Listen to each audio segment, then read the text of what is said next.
Hello বন্ধুরা, দেখো আমার কুমড়ো ভাজা হয়ে গেছে। এদিকে মেয়ের দুধ জাল দিয়েছি, ভাত হয়ে গেছে। আর এরপর আমি বেতে শাক ভাজবো। তাহলে আজকে আমার রান্না কমপ্লিট। তো এটা নামিয়ে নিই।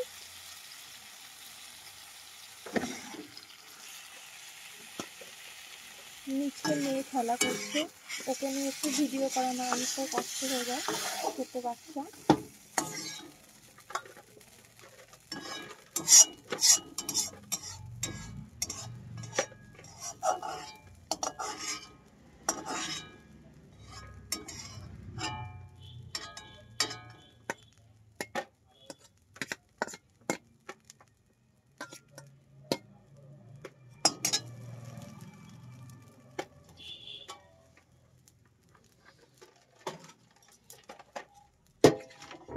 তো আমি এই কড়াইয়ে এখন শাকটা দিয়ে দেবো। এখন তোমরা আর ধুলাম না, কারণ সে তেল হয়ে আছে কড়াইটা, এর জন্য এই কড়াইয়ে দিয়ে দিলাম।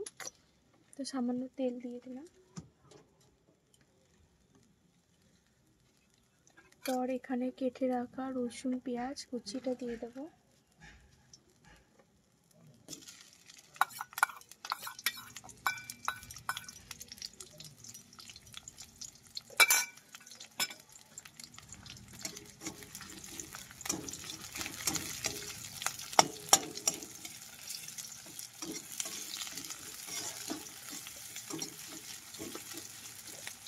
দেখো এখানে পেঁয়াজটাকে একটু ভেজে নেব, রসুনটা একটু ভেজে নেব, তারপর বেতে শাক আর আলু কুচিয়ে রেখেছি সেটা দিয়ে দেবো।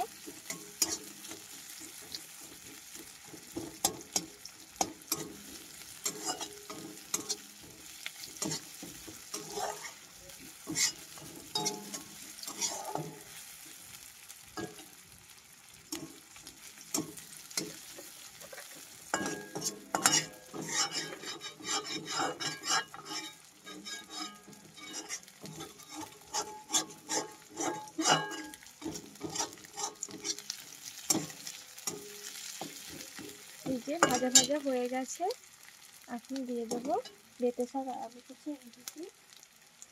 এই যে বন্ধুরা, বেতে শাক আর আলু কুচিয়ে রেখেছি, এটা দিয়ে দেবো।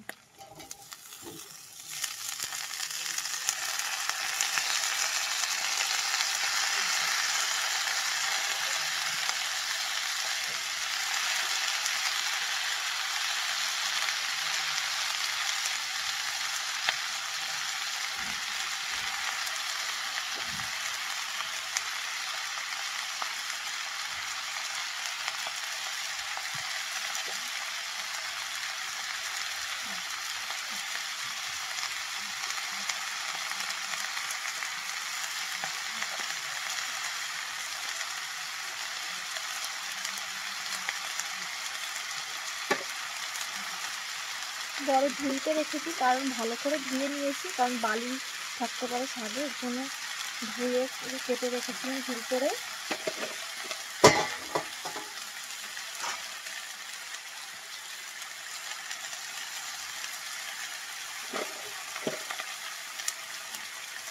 এবার একটু নুন দিয়ে দেবো।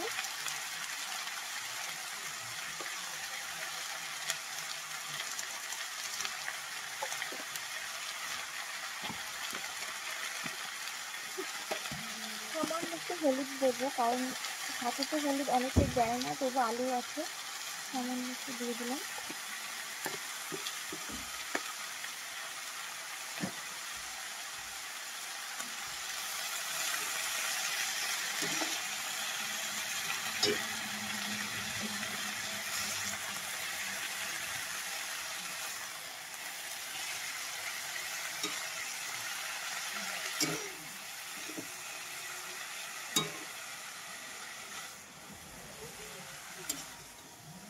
ভালো করে নাড়িয়ে তারপরে ঢেকে দেবো, নাহলে আলুটা সেদ্ধ হবে না, শাকগুলো তো সেদ্ধ হয়ে যাবে।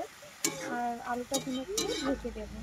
তো এই শাকে অনেকটাই জলও বেরোচ্ছে, কারণ একদমই জালি শাক, তো অনেকটাই জল বেরোচ্ছে, তোমরা দেখতেই পাচ্ছ,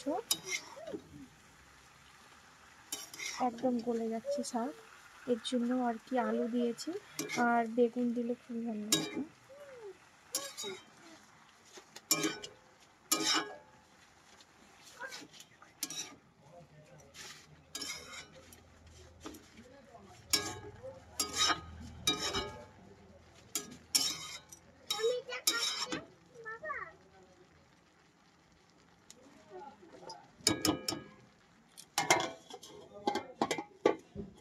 চলো বন্ধুরা, এটা রান্না হোক। যদি ভিডিওটা ভালো লাগে সবাই একটু লাইক করো, কমেন্ট করো, শেয়ার করো, আর আমার পাশে থেকো। তো চলো বন্ধুরা, আজকে রান্না এখানে ভিডিওটা শেষ করছি। পরবর্তী ভিডিও আবার পরে তোমাদের সাথে দেখা হচ্ছে। চলো টাটা।